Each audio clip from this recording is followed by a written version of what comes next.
We're going to be talking, the topic of the panel is invisible hands, tangible solutions, and is capitalism really the problem? With us today, we have Jesse Pollak, creator of Base and the head of protocols at Coinbase. We have Lucas Vogelsang, my apologies, co-founder of Centrifuge, and Cassidy Daly, product strategy at Centrifuge, and she will be our moderator. I'll leave it to them to take it away. We're starting easy, right? Yeah, we got to build up to this. Light topic for a Sunday afternoon. It was super light topic. Actually, hopefully controversial, and we get some hot takes out of you both. And I wanted to basically spark a little bit of conversation, thoughtful responses maybe in the audience afterwards, and we can have discussions after. But just to start off, so yeah, as introed, I'm Cassidy, joined by Jesse and Lucas. I think I'd like to start off with you both just introducing yourself. So maybe Jesse, you could start on yourself and also Base and what your work is there. Yeah, I'm Jesse. I have spent the last 6.5 years in the Coinbase orbit. I led all of our consumer-facing businesses on the engineering side for 4.5 years. So Coinbase, Coinbase Pro, Coinbase Wallet, basically built those teams from a handful of people to about 250. And then starting in late 2021, took a step back from that and basically took on a new mandate, which was figure out how to bring Coinbase on-chain. And so that's been what the last 2 years have been. We went through a bunch of different kind of iterations of what that could mean, tried a bunch of different products. Every single time we got stuck, being like, okay, we want to build this new product that's on chain. Where do we build it? How do we build it? How do we make sure that works with all of our other products? And so after running into walls and seeing other teams at the company run into those same walls kind of again and again, we kind of went down to the bottom of the stack and said, what if what we really need is a developer platform to get started, a place where we can build with confidence, a place where we can build in an interconnected way with the rest of the on-chain economy, and out the other side of that process came Base. So Base is an Ethereum L2, built to scale the crypto economy, bring in 1 million developers, 1 billion users. We've been building it in collaboration with Optimism for the last almost year now, built on the OP stack. And I kind of lead that day to day inside of Coinbase. It's being incubated inside of Coinbase and then gradually decentralized. Prior to Coinbase, I led a startup for 5 years that came into an acquisition. And a fun fact about me, and maybe relevant to the topic, is I went to a Quaker school from the time I was 4 or 5 years old until the time I was 18. And so that's a really big part of who I am, a big part of my kind of worldview and identity. For those who might not know, Quakerism is a sect of Christianity that, the core tenet is kind of there's that of God in everyone. It's not as religious, but it is very community-centric. Communitarian.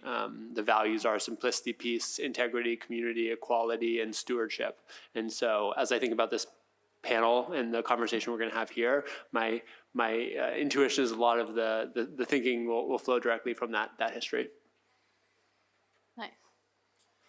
Yeah, hi, my name is Lucas Vogelsang. I'm the co-founder of Centrifuge, but maybe quickly also a bit of background. I had about a 10-year career in Web 2, so pretty much right out of high school I started working on in high school already, just spent time coding, loved to code, always wanted to do something with computers, and my career kind of went from starting in very consumer-focused social media, then e-commerce, to more and more B2B fintech. And at the same time, my parents actually, now they're retired, but they spent about 30 years building a business from scratch and selling goods every day. And so I had always this very different view of how the economy works, how the world works. And I think some of my friends in high school who their parents were teachers, they went on the same vacation, they got the same salary every year, right? Or a banker, whatever else, right? And so then also in kind of working more and more in fintech, I realized while I never really cared about money and I never thought I'd spend nearly as much time thinking about money as I do today, I just realized how important it is. I always say, it's kind of whether we like it or not, money is what gives us the fuel to build stuff in this world, right?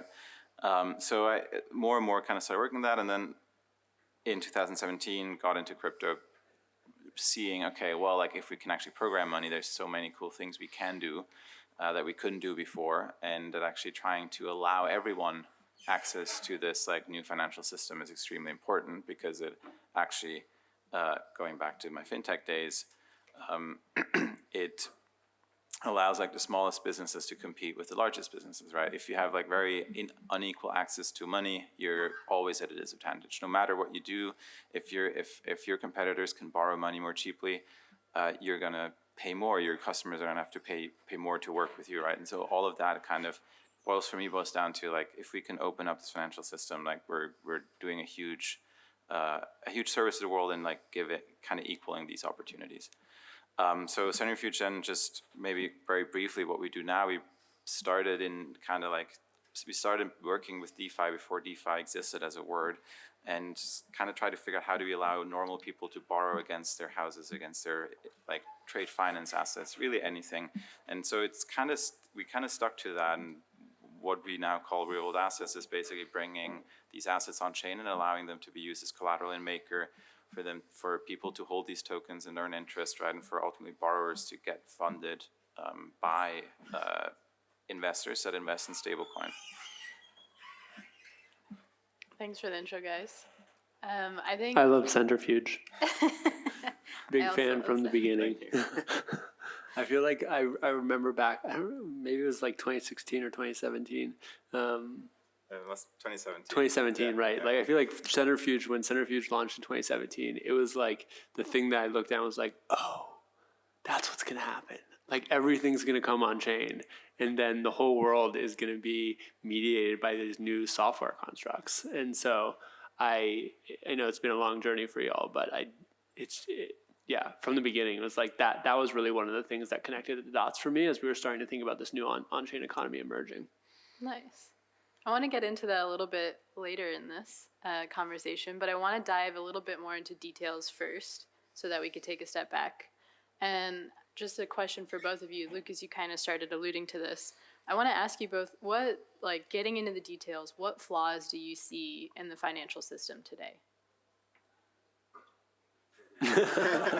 Where to begin? Yeah.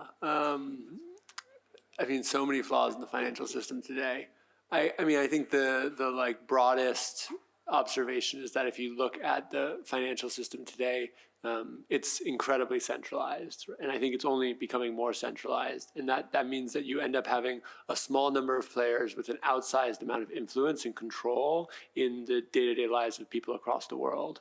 And so, a few data points on this, right? If you look at the banks in the United States, they're increasingly consolidating into less than 10 major financial institutions. If you look at the companies and the shareholders of those companies, it's increasingly consolidating into less than 10 organizations, the Vanguards of the world, the BlackRocks of the world, who then have outsized influence on those organizations, on the companies downstream of them. And so I think what that means is it means that we're in an economy where both from a kind of value flow perspective and from a control perspective, the value that people are creating through their work is being concentrated and flowing to other people, a small number of people who are already incredibly at the top end of the control and power and monetary value perspective. And so I think that shows up in a ton of ways. One of the places that I have spent a lot of time thinking about it is in like local city contexts, where you have tons and tons of creativity and innovation happening in local cities, but in the end of the day, a lot of that value flows out of the city into those same financial institutions. And so I think that, from my perspective, is probably the largest kind of systemic failure in our economies today: centralization. What do you think, Lucas? I would agree, and I think, maybe I can't really say anything else, so I'll try to add a few facts and some different perspectives. But yes, like financial system, like it's very, very dominated by the largest banks, right? Like the largest markets. We live in a world, like another example of this is, right, like the dollar just the dollar, and therefore the US financial system actually dominates the entire world, basically, which is one of these consequences. One stat that is, you find like a varying range of numbers, like the lowest number is actually US estimates of GDP, financial services percentage share of the GDP is about 8 to 10%. People estimate globally it's somewhere between 10 and closer to 15%. So you can imagine, like today we're literally spending around 10% of every dollar spent on like financial services, which like are a useful service, but I'm not sure it's quite that much, right? I'm betting, and I've been working the last 6 years on making sure on building an option where it's not 10%. So I very strongly believe it shouldn't be that much. The other thing is like, so before I started working on Centrifuge, we worked in supply chain finance. So I have an invoice that's outstanding for 3 months. I need to go to a bank or a lender to pay me this invoice until my buyer pays me, so that I can actually keep producing goods, keep paying salaries, right? Because those actually are due no matter whether the buyer pays. So supply chain finance, like factoring specifically, right, is super important for businesses to be able to grow, because if you can't really go outside of your production capacity with the cash that you have today, you'll never be able to fulfill a bigger order. Now, the crazy number is that actually, so a small business would easily pay between 10 to 15, probably in the current market, more like 18% interest a year, if not more in the US, on such an invoice. The Toyotas, the Airbuses, the like global 2000 companies, their cost of financing these transactions is like risk-free rate plus 50, 70 basis points. So that's about today 5.5%, used to be much less, right? So imagine, this is like the thing I'm talking about, like where, like, because you have a few billion in volume that you can offer to these banks, because you have the finance department of 200 people that are just there to make sure you have the cheapest access to capital, right? Like that gives you this huge discrepancy. And ultimately, to bring it into why crypto, right?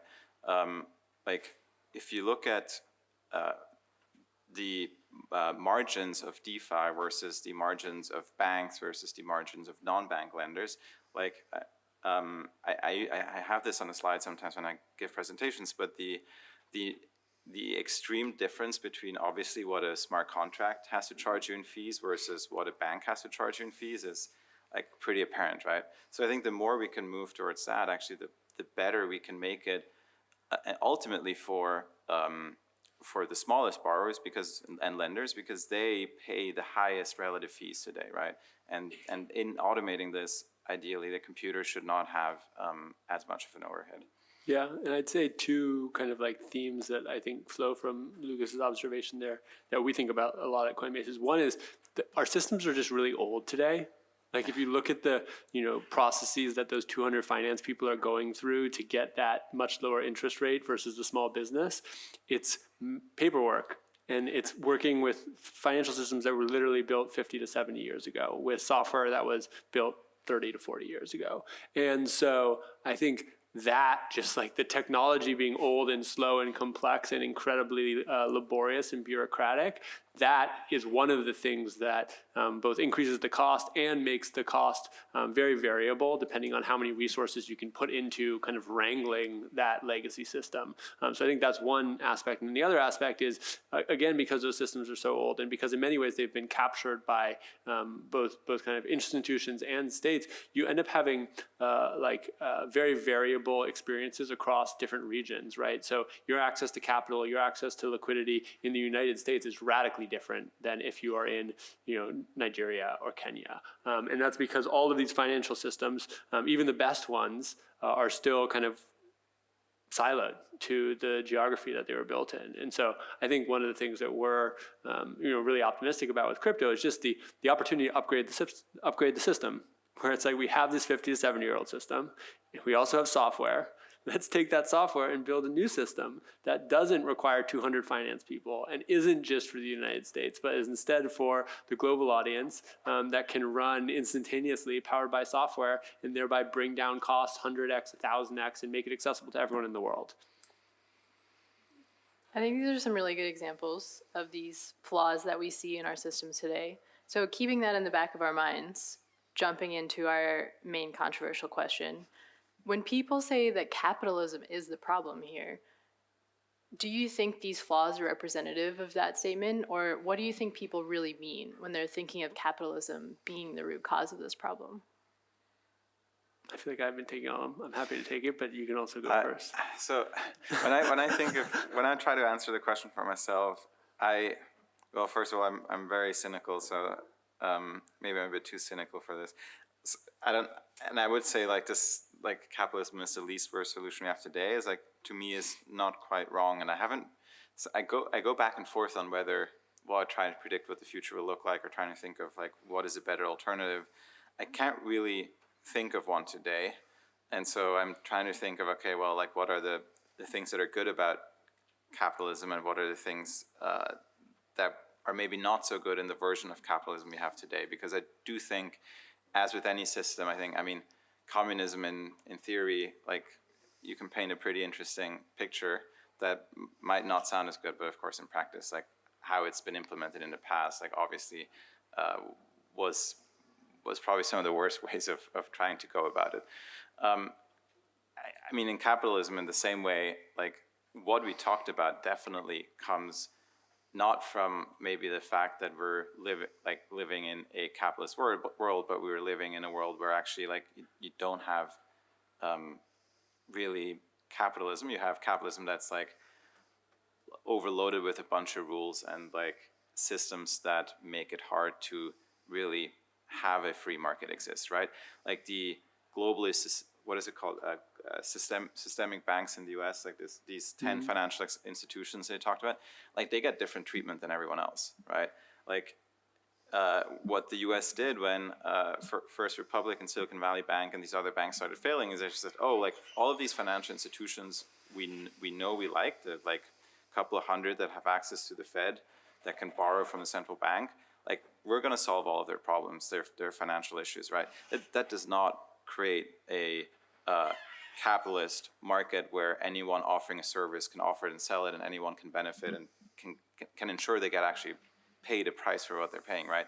We start distorting this in a way that I think we're really moving further and further away to a point where today we have mostly monopolies that maybe in some ways started in with good intentions, right? The investor protection laws, they started because, you obviously don't want scammers to prey on innocent people, to unknowing people that, with an investment opportunity that does not make sense.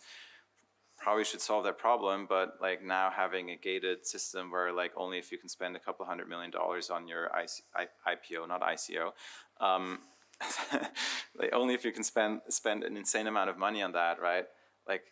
On building a business to that size and offering paying the compliance overhead, all of this stuff, right? Now you're able to have access to the equity market. That doesn't seem to be the idea that we have when we think of free markets. And so I would say free markets are good. We just need to make sure we actually make them free and don't have structures in place that prevent people from accessing them. Yeah, I'm a strong believer in that as well. I don't think we need to throw out the baby with the bathwater with capitalism. I think if you look at the outcomes of the last 100 years in capitalist societies like the United States, but also places like Singapore, places where there really has been an attempt to create a free market that can increase economic freedom, I think that you see pretty positive results. But then I think like kind of Lucas is pointing out, you also see that because we have these legacy systems that are very old and that have in many ways been co-opted by a small number of centralized parties, you also see kind of gradual degradation. And you see as kind of new technologies emerge, those things can be, again, co-opted by the kind of like monopolies that have started to form. And so I think we are more kind of in a world where we've seen a lot of positive impact of capitalism over the last 50 years, but in the last 20 years, as that form of capitalism and the systems we built around it has started to kind of interact with new technologies that allow reaching a whole new scale of people with software, with money, et cetera, they're not quite working together, right? Like when we built our financial systems, we weren't anticipating that there was going to be software companies like Facebook that were reaching billions of people, or the internet that was connecting, the entire world together. And so I think, the thing that I'm most excited about is the opportunity for us to, again, upgrade the system and say, hey, like there was a lot of stuff that worked really well and has been working really well. There's a lot of stuff that isn't working well because our technology is old and it started to kind of degrade. Let's take these new systems, the systems of crypto, the new on-chain kind of economic models that we're building, and let's use them to reimagine some of these things and find new ways to use free markets to increase economic freedom in the United States and in Europe and everywhere. And I think if we do that, what we'll see is that there's a lot of opportunity to make the world a better place by kind of improving kind of where we are today, rather than saying, hey, like let's throw everything out and start from scratch. So you mentioned the new systems we're building today. So I want to dive into that a little bit more. Like, how do you both envision these new systems that we're building in crypto changing, transforming both our financial systems, but also addressing these issues with capitalism that we see?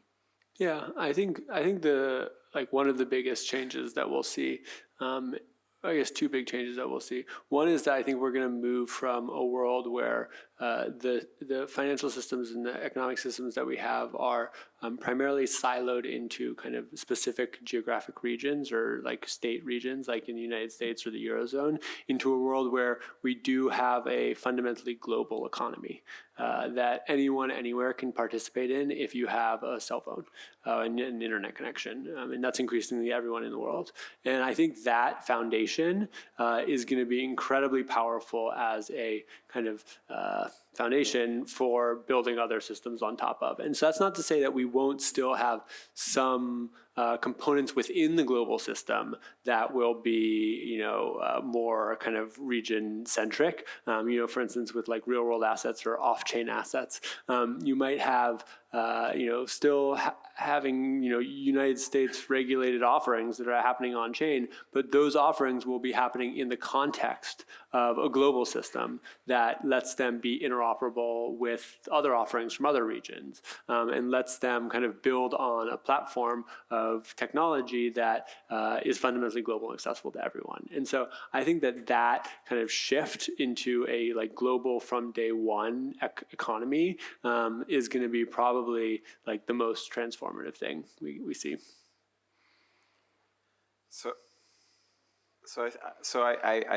We obviously focus a lot on DeFi and like just how to rebuild financial markets, which is of course only one sliver of this on-chain economy, but it is obviously quite a fundamental one. And when you look at kind of the traditional financial system today, it is way too old. I spent the week in New York with one of our users.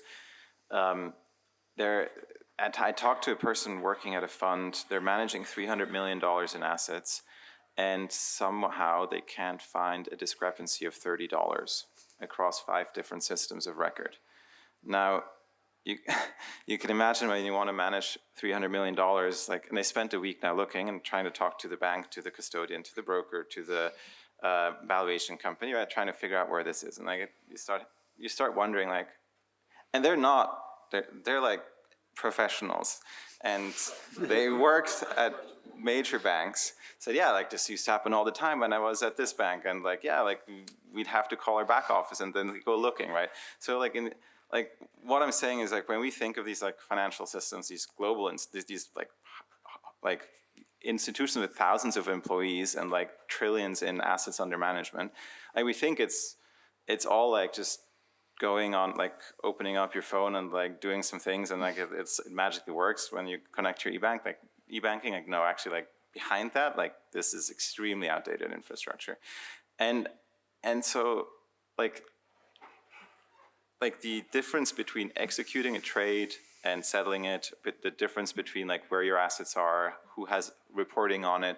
There's like 5 different entities involved in reporting, what actually a fund, for example, has as assets, and then how much you own of it, right? Like this is a very different situation than when you go into Aave, you deposit some stables, and you now have a share in the Aave money market.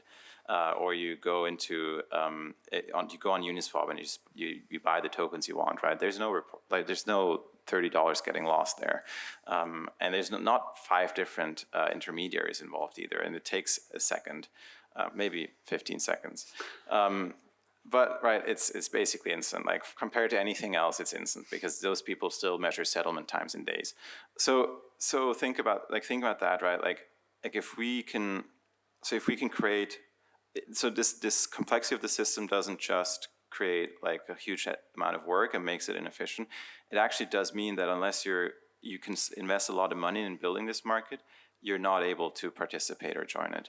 So like with DeFi, I fundamentally believe that we can get to a point where many more users will be able to use these financial products that today are not.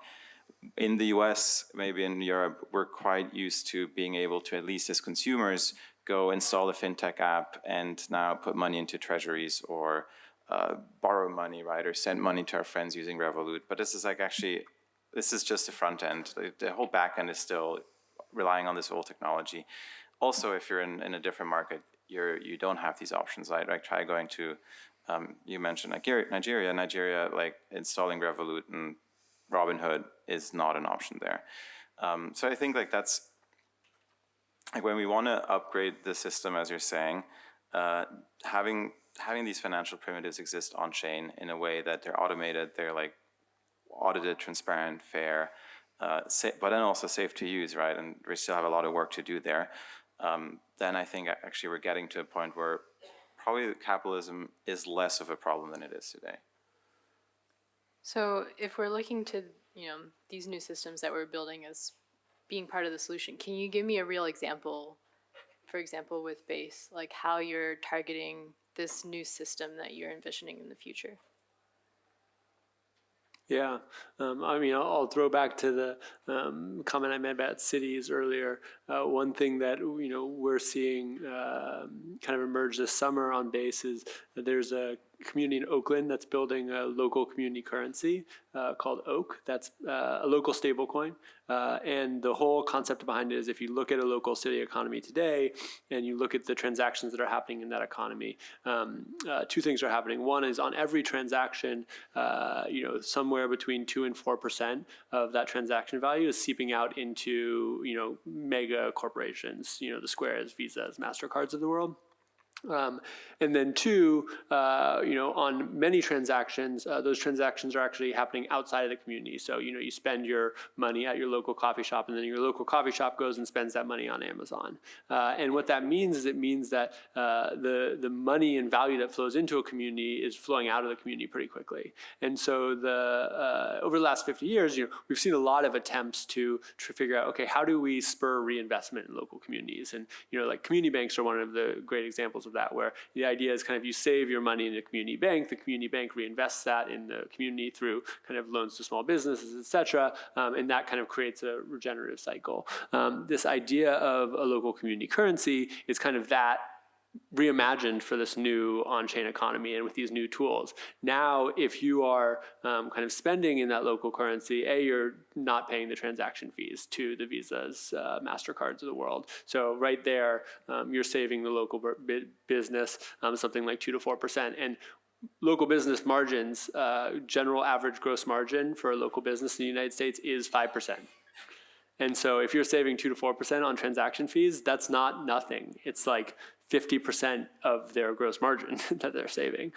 So that's one big thing. And then two is you can actually start to design the local currency in a way where it encourages people to not just convert it out of the local currency and go spend it on Amazon, but instead for that merchant to do another payment to another local merchant to get their kind of downstream vendor needs. And so I think this is a really interesting example where we're starting to see people take this new technology platform of on-chain that we're seeing emerge and apply it to local contexts and local economies where they've been seeing bad outcomes for the last many years and have had lots of people try and say, hey, let's fix these problems. And even with the best intentions, they haven't been able to. And I think this is one of the things that we're going to see kind of increasingly in the next kind of 5 to 10 years of building new on-chain systems is we've seen people try and solve a lot of these problems with capitalism for the last 50 years. And there's been a lot of really smart people with a lot of really good intentions who've worked really, really hard to do that. And yet they haven't been able to.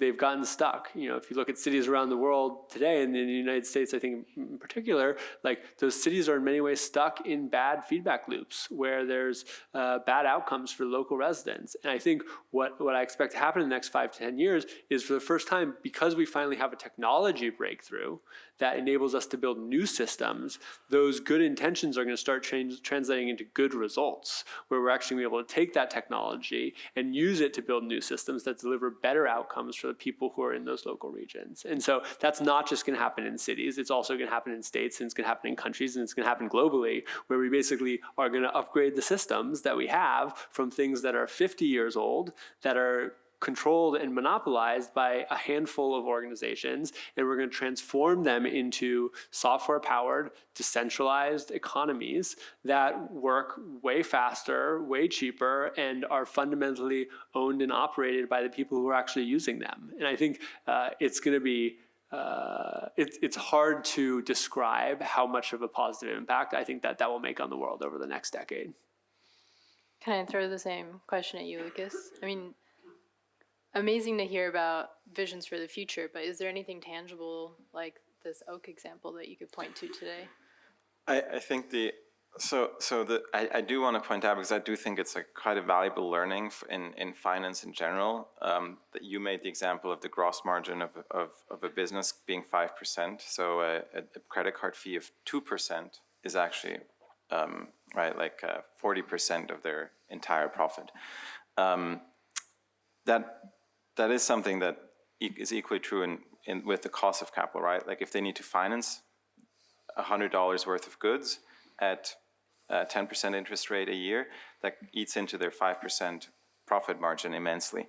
And so the example you make, right? Like what we've been doing is we've been helping basically fintech originators that lend money all around the world to get access to new liquidity and ultimately actually create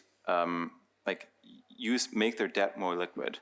And I think that is like the place where I see the biggest potential for centrifuge and real world assets as a whole, because the difference when you look at the difference between a large borrower that can sell bonds on the bond market, Google as an example, right?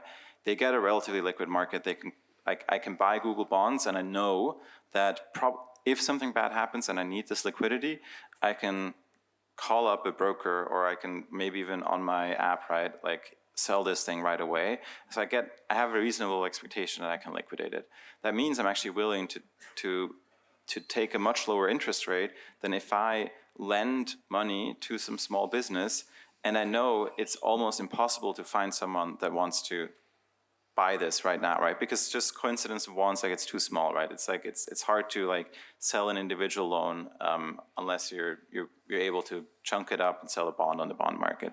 So with crypto and with this idea of building on-chain tokenized assets, right? We're trying to tackle that because once and to bring in the term, what this is called the liquidity premium, right? So assets that have liquidity, they're actually cheaper than, or more, you're able to charge less for borrowing money against a liquid asset versus an illiquid asset because of this, because there is a market for it and you can sell it, right?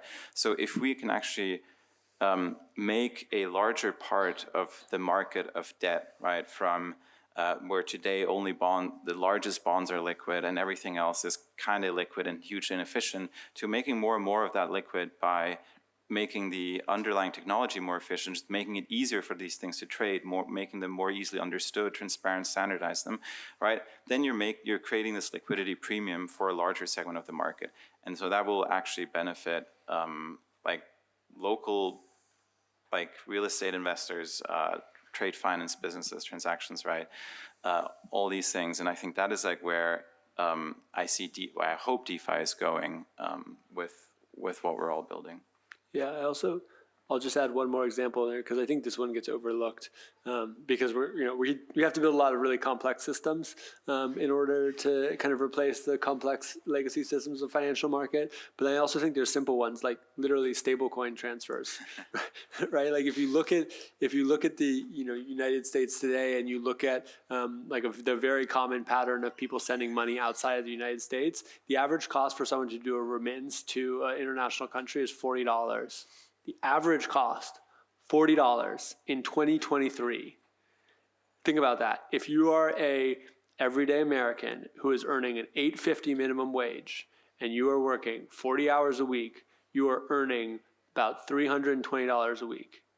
And if you are paying some percentage of that back to your family in Guatemala or Mexico or Kenya or Venezuela or wherever it is, let's say you pay 30% or 10%, you're paying $100 and you're paying a $40 fee. Like that is the lived experience of tens of millions of Americans and tens of however many, hundreds of millions of people in all around the world. And that's just sending money to someone in a different country. And so on Ethereum, you can do it for $1. On Base or other L2s, you can do it for 10 cents, and that's going to be 1 cent soon. Like we're talking about for the simplest thing, which today is not simple and is actually incredibly painful and incredibly negative for huge numbers of people all around the world, we're going to see 100x or 1,000x improvement in the quality of experience that they have and the savings that they get in just supporting their families. And it also takes like just seconds instead of days. Right, it takes seconds instead of days. And so like, people, whenever I see people like ask the question of like, what is crypto good for? It almost feels offensive to me at this point. It's like, have you interacted with these systems? And I think that, slowly but surely, the world is realizing that crypto is good for a lot, and that what's going to happen is we're going to change the world, and we're going to change the world for the better in a way that literally lifts up billions of people all around the world, gives them increased economic freedom, and then has a huge amount of positive impact downstream of that in terms of happier families, more small businesses, better lives, all because of these new on-chain systems that we're starting to rewrite. I think this has been a really uplifting conversation for me, and I'm right there with you guys and seeing a lot of potential in the future that we have. But would you agree that DeFi in its current state is still perpetuating a lot of the problems that we see in TradFi? The centralization, the lack of access to a lot of people, the amount that's based on just trusted relationships that drives DeFi right now? I don't think so. I mean, like, sure, are there still some parts of DeFi that are more centralized than they should be? Yes. And does DeFi magically, like, change the amount of wealth, equality and wealth balance that we have in the world? No. Like, these are just new technology systems. They're not wealth redistribution. But if you look at the systems that exist, if you look at Compound or you look at Aave, anyone anywhere in the world can own an Ethereum, 1 ETH or whatever, however much ETH, 0.1 ETH, and they can go on there and they can get a loan.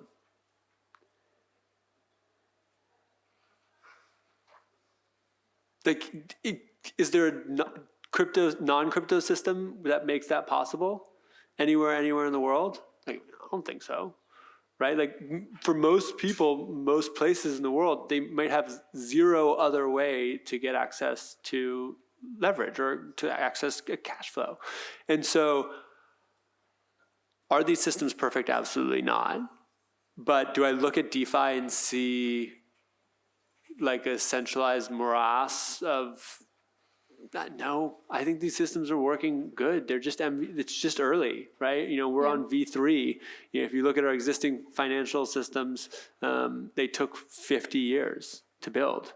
And Ethereum was invented in 2015, 2016. So we're now 7 years later, right? The first real DeFi was 2018, 2019, 2017. Daly went live in 2017. Yeah, 2017, right? Yeah. So we're like 6 years after that. I'm like, the rate at which these systems are improving is mind blowing to me. I'm also just a huge optimist. So if you haven't gotten that. So on that note, I guess, how do you see DeFi evolving, especially within the context of the broader financial system, to actually will it just be finance? I think so. So before I answer that, I think I agree with you. It mostly works. I think the one thing we have to be careful of, it's not a shortcut to riches, and too many people think that and lose money. They don't really think about DeFi to just read the headlines of people getting rich and then try to follow that, right? And that is unfortunately, not the people that make the effort to come here and actually try to figure out how this stuff works, right? But it is maybe human nature, maybe just people's desire to gamble. I don't know, but obviously, yeah, that's something we should try to avoid. The other thing is, it was really cool to see basically a bunch of engineers that had a very little knowledge of finance in general in the early days of Ethereum come together and try to reinvent basically every financial primitive we have. And I think it works remarkably well, like the way Compound and Maker and others have gone through insane market turbulences and still somehow survived, right? I mean, Maker almost didn't make it once, but in the end, it did. And I think those it has been live now for 6 years, and the peg's pretty good. It works actually quite well. So I think we can get there. I think we have gotten to a point where DeFi is understood by finance people, and there's probably interesting things we can learn from them that I actually, for example, don't know, that we should try to learn from, because as we want to scale this, there's probably a lot of mistakes that in the 200-300 years of the financial system as we know it that existed, they've already made. So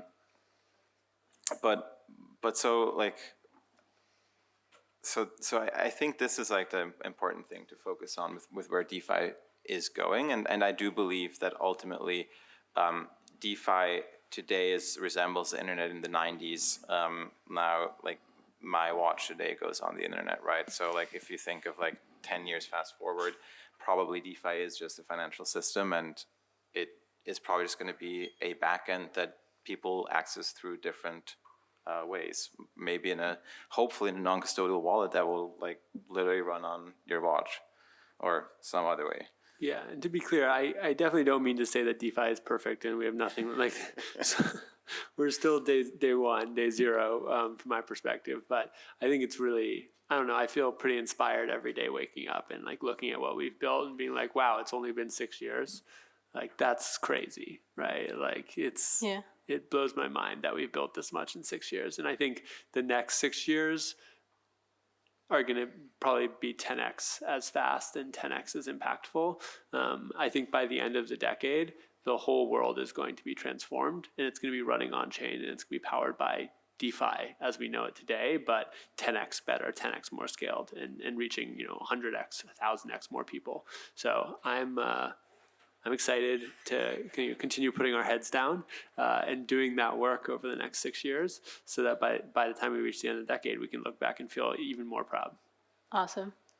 Unfortunately, we're out of time. I'd love to continue this conversation, though. But thank you both so much for joining this conversation. I think it was really interesting, at least for me. Hope for the audience as well. Yeah, thanks for having us. This is a blast. Thanks everyone for listening. All right, thanks.